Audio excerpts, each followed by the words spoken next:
Fiserv is the Fortune 500 financial technology firm, drives omnichannel for the world's largest organizations. Think Adidas, Fanatics, American Airlines, and helps grow small businesses with products such as Clover. Today, we'll get into the state of the fintech industry, payments, the growth of global enterprise omnichannel, and we'll learn how Carat helps the world's largest organizations grow in omnichannel globally. We're welcoming Brad Goad, VP of Carat. Welcome, Brad. Thank you for having me. And joining us is Jillian Henleben, Director of Product. Thanks so much for having me, Christine. Thank you for being here. Brad, why don't you give us an overview of the state of the industry, where you see it as it relates to what you do? What first comes to mind thematically is stating the obvious, the tremendous transition to digital first engagement with consumers. How do you properly or efficiently manage that and effectively enhance the customer experience if you're a brand? But it's thematically, when I say thematically, I mean it's about coordinating that digital experience with still, look, we're all doing business. Most of us are doing business physically in a store, direct face-to-face contact, right? We're still going and visiting physical locations. So providing a coordinated and equal experience, right? Kind of creating that parity of experience between the online experience or engagement and kind of the physical in-person engagement, I think is one of the big things that we're focused on. So when we say omnichannel, we're thinking coordination between the two. How do you optimize what you're doing in a digital first engagement versus an in-person first engagement? So I think that's where the industry is going, and providing parity. Parity, exactly right. I find it so interesting how quickly the transformation came upon us. And we've heard a lot about that, but for companies such as yours, it's like being shot out of a rocket. So you're leading the charge, and you're also keeping up with the massive amounts of change that's happening. That's right. Certainly the pandemic really supercharged a lot of that transition. You think in certain industries like the grocery industry, which was very reticent in investing in digital experience, that went from 0 to 100 during the pandemic, and it's continuing. So the grocery industry is like the poster child for that transition and the importance of managing and coordinating that online engagement with the in-store experience.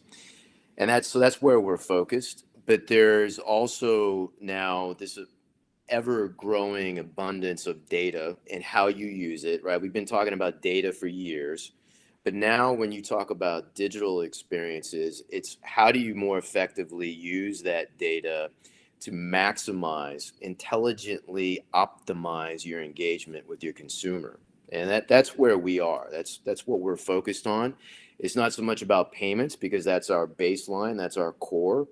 But now it's taking that payment data and it's using that data more effectively for the brand, for the merchant, to engage that customer in the most effective way. Gosh, I wanted to get into that a little later, but you've just brought me right here. I want to hear all about that. Let's do it. Talk about the data. Talk about those insights, actionable insights that now retailers have that they never had before. Absolutely. So naturally, we're a payments company, so we see a lot of transaction purchase data. But what we've not done in the industry as a whole is effectively use that data to optimize, and I hate to overuse that term, but it's a good term. Like, how do you understand your consumer, your customer behavior at its peak, right? How do you best understand what your customer is doing? And we are now at a point where we are able to use peer data anonymously and securely to kind of benchmark what a particular consumer is doing, and then transfer that behavior to a predictable outcome at a specific merchant. So we are looking at solutions where we can kind of use those profiles, those anonymous profiles, to help our merchants kind of do better prediction of their consumer behavior. So big effort on our end, and you're going to see a lot more of those types of solutions coming. So it's not just about payment optimization, it's about the engagement optimization. And maybe we call that, I'm starting to call it intelligent optimization, because yes, I want better approval rates, but now I want to understand, if this customer is buying this, what's kind of the follow-up, right? What else do I know that I can kind of affect future outcomes? So essentially, you're talking about, correct me if I'm wrong, I'm going to put this in just a little bit of layman's terms. You're creating personas or cohorts based on behaviors, so bucketing behaviors. And then on top of that, layering predictability. I did read that your technology and data is able to predict not just the amount of returns, but the percentage of returns, return behavior in purchasing, so that the retailer can actually prevent or get in front of it to prevent returns. Because as we know, returns are becoming a devastating profitability issue. Am I correct? You're absolutely right. And if I'm a merchant, is decide the difference, or be able to tell the difference between certain segments of consumers who habitually buy more than they need in return at the same merchant. So it's really a predictable behavior. So you're exactly right. We're able to look at that profile, right? We don't know the PII information, but we're able to take that card information of that consumer, bump it up against a cohort pool, and see if this is like a pervasive behavior associated with that profile. And then be able to come back and display that to the merchant, making it actionable. So exactly as you said, having that predictability, now the merchant has the ability to say, carrot or stick. I know that this person probably has about a 40-50% probability of returning most or all of their purchase. So I can then take action. I can offer them incentive to keep their purchase with a discount. I can offer them, make an offer to them to buy more. Well, whatever my strategy is, I now, as the merchant, have the ability to make that choice, right? To take action on it. And it is a real problem, right? Returns are a serious problem when you look at the magnitude. I mean, it's $100 billion plus, depending on which survey you look at, probably much greater in returns. And typically you see around 1%, maybe 2% of return are considered those habitual or high returners that account for the majority of the return volume.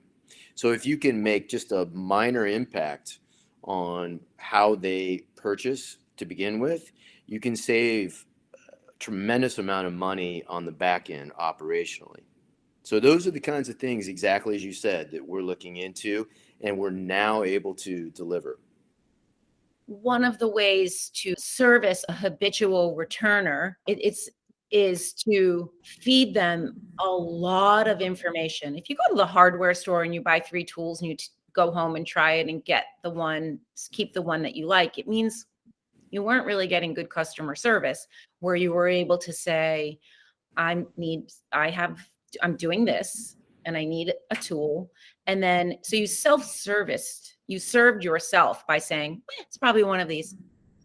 So in a physical location, okay, what is that right sweet spot where you can have someone help you make that choice, right? I mean, you can't have one-to-one sales. That's right. Customer, but there are ways. There's QR codes, links to videos. I personally do not ever want to go back to a store and bring back the 2 I didn't want. I'll do anything to just prevent another chore. That's right. And I think understanding what channel they come in, right? Because the data will actually show you what channel the returns are actually occurring from, right? So you have the original purchase occurring in store or online. Which of those are actually the ones being returned? So we look at a lot of customers. I just looked at a customer a few days ago, looked at their data. 90 something percent of their returns were actually associated with online purchases, right? So knowing that, having that statistic, the merchant can then do exactly as you postulated.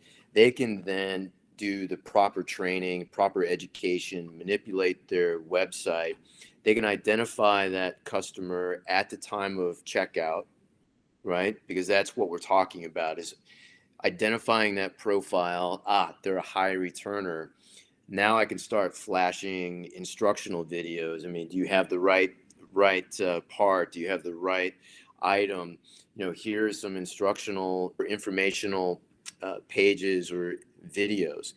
Those are the types of things that can greatly improve the customer engagement, not only save you money in the back end, but tighten that bond, right? Because if I, as the consumer, I'm not necessarily looking to spend on 10 different items thinking I only need one. I mean, that's a waste of my time too. So if I have a better engagement in that digital environment and save me from, buying the 9 extra things I don't need to begin with, that's a huge win.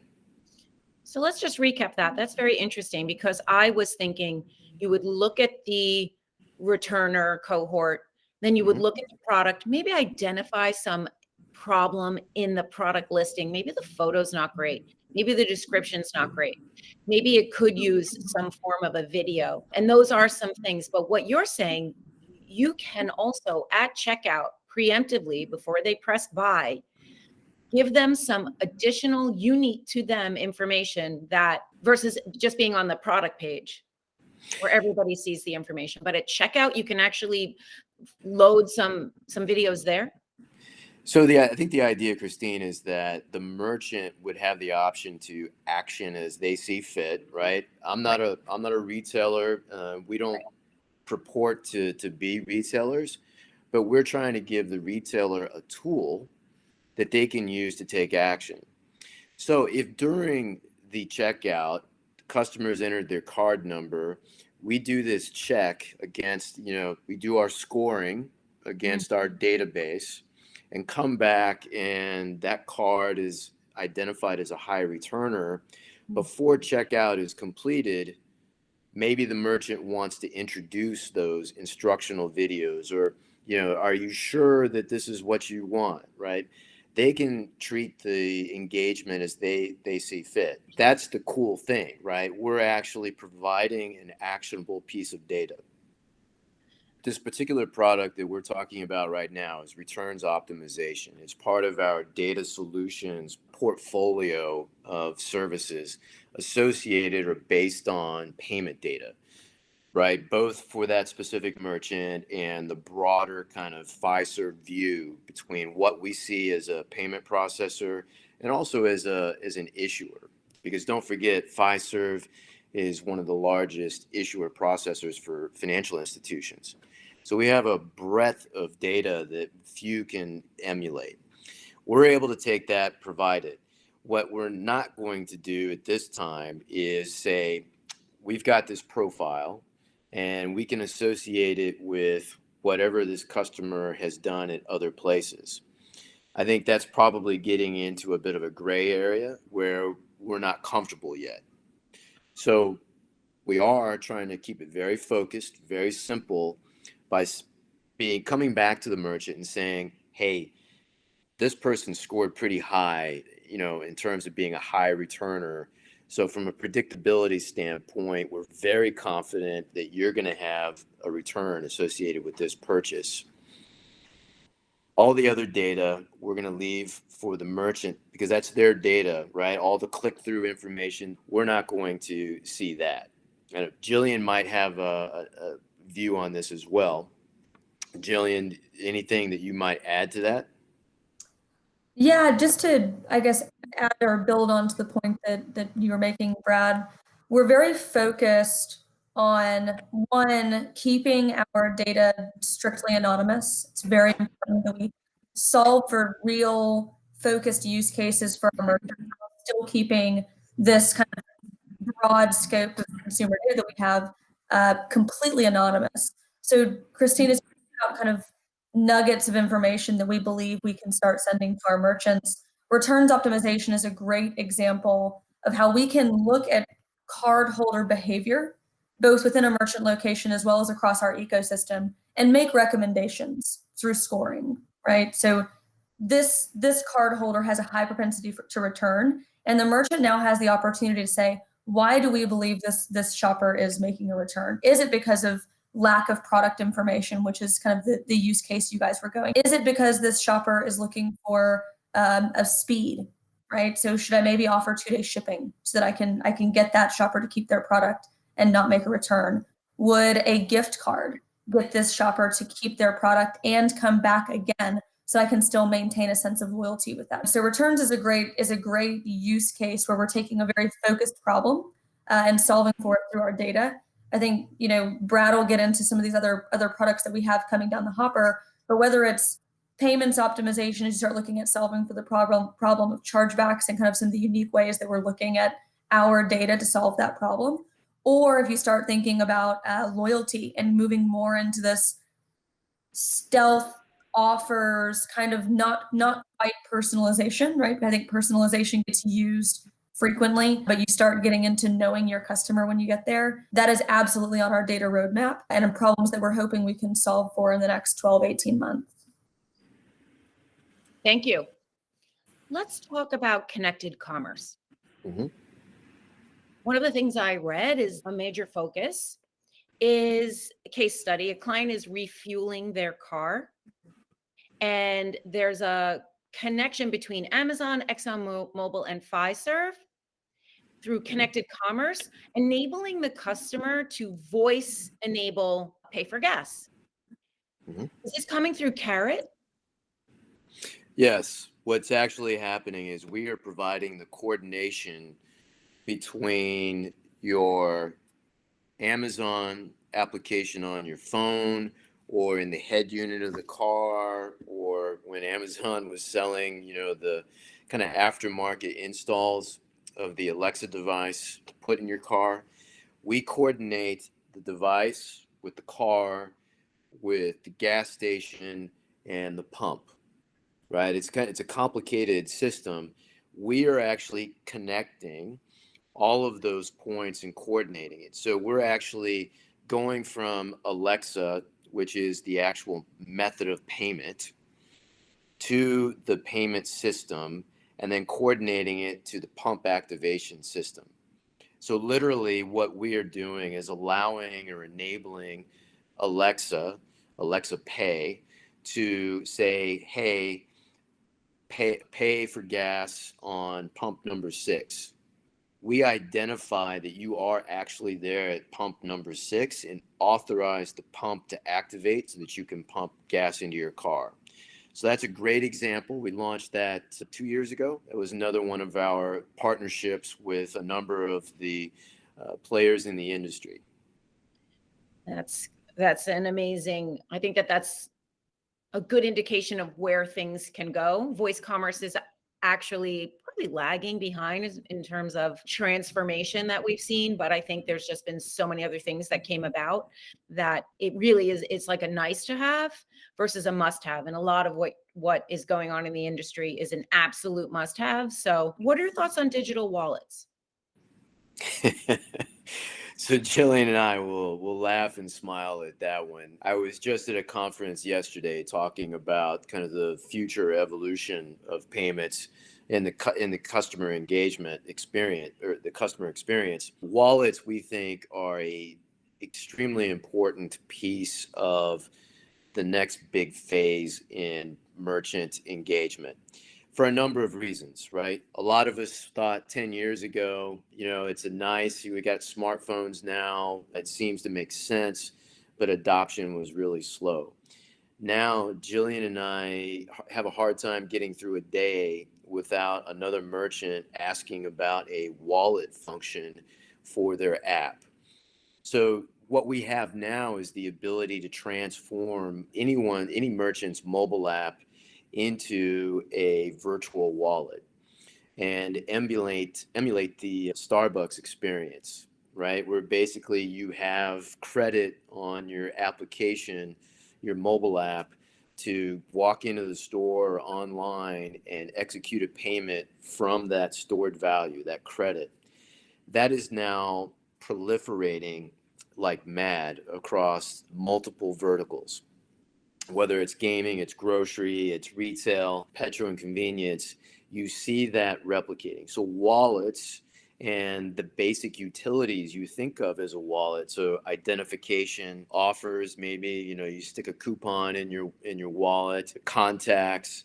You think of stored value, obviously, right? I'm keeping money in my wallet. Those are happening, right? That's where the merchant obviously has the ability to really put a fence around and control the messaging, control their brand experience with their customer.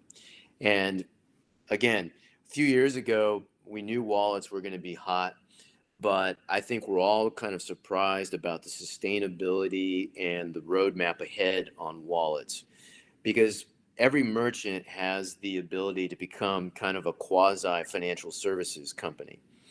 And you see it, right? So it's not just Google and Apple who've staked ground with their applications, but you see many merchants now emerging with stored value functionality in their mobile apps, in which case Jillian and I would consider that, a beginning of a wallet.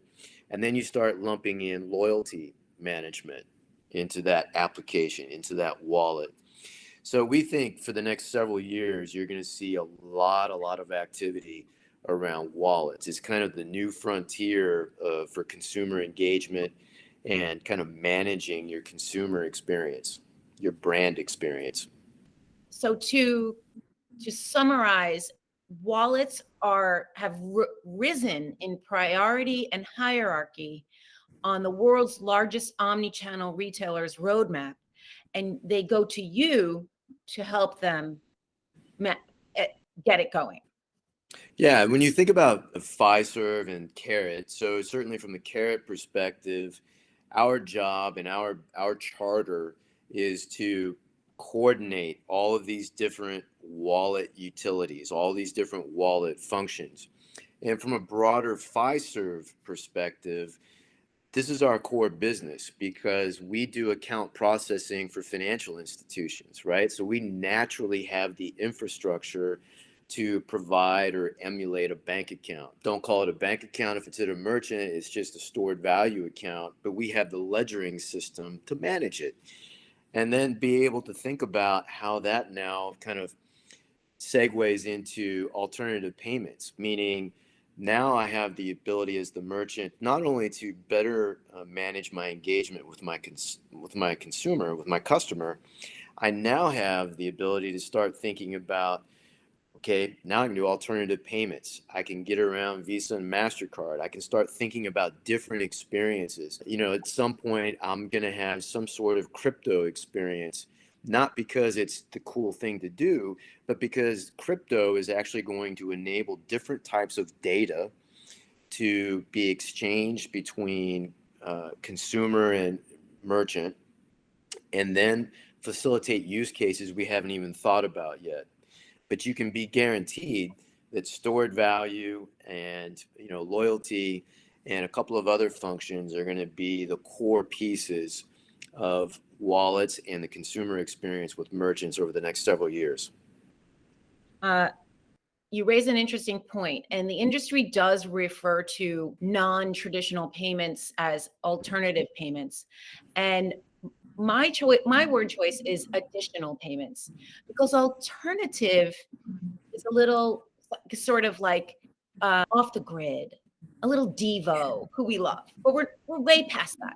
These are very established mainstay forms of payment that are additional payments. So we're breaking beyond the traditional and adding additional. And I think that's a big psychological mindset for anyone in the commerce space to understand that if someone wants to pay not in the way that you've been accepting payments for the past 60 years, it's not alter, sort of crazy. It's well established now. So you need to give the customer what they want. That's right. So I think Jillian and I and the rest of our team would agree with you wholeheartedly, right? Alternative payments, in air quotes, is really kind of a legacy perception by merchants. When they think about payments, they're thinking Visa, MasterCard, Amex, check, right? Those are kind of the mainstay baseline payments. But you are absolutely right. What we see now is just a tidal wave of different ways to pay, let's say, right? I'll try to use a very generic description. So whether you're using PayPal or Venmo, doing a P2P type transaction to pay for your goods and services, or using, direct from bank debit, we'll call it ACH, just for familiarity's sake, but you're going to see additional methods. I'm inundated every day discussing how we're going to be able to use crypto for everyday payments, micro payments. So wallet to wallet is probably what you should think about, that additional payment, right? So a good example would be in a few years, we're going to be talking a lot about wallet to wallet, device to device, point to point value transfer as a form of payment.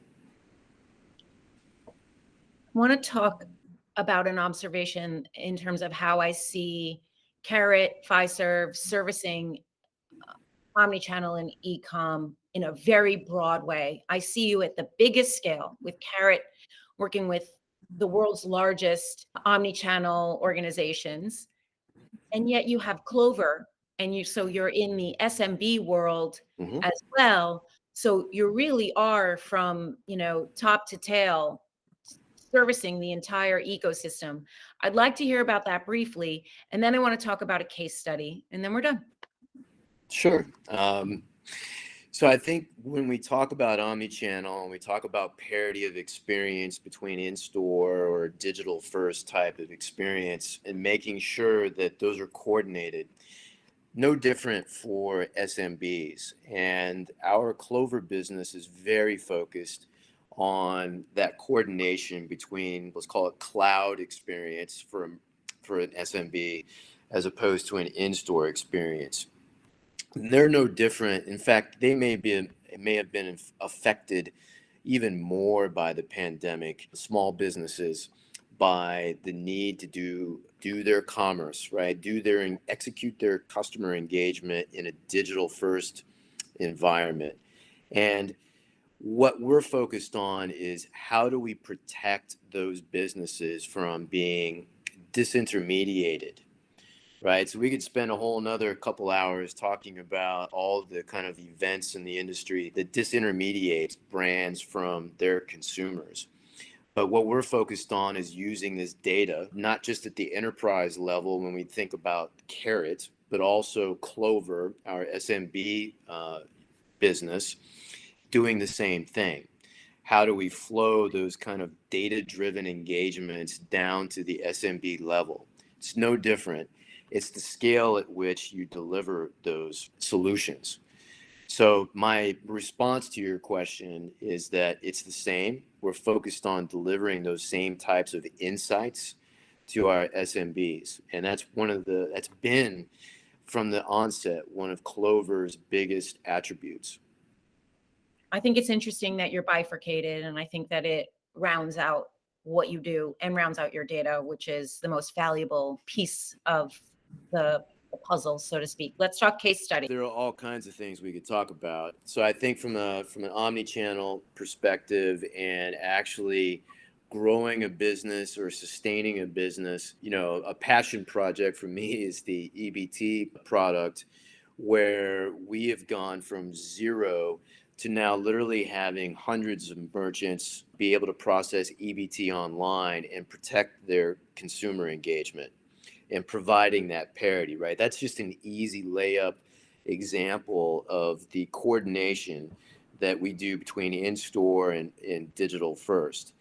But to give you kind of maybe a less known example of how we do coordination and including kind of at a venue like you're talking about, would be our Fiserv Forum, where we've taken Clover as the POS system used in the arena at Fiserv Forum in Milwaukee and coordinated that with a cloud experience.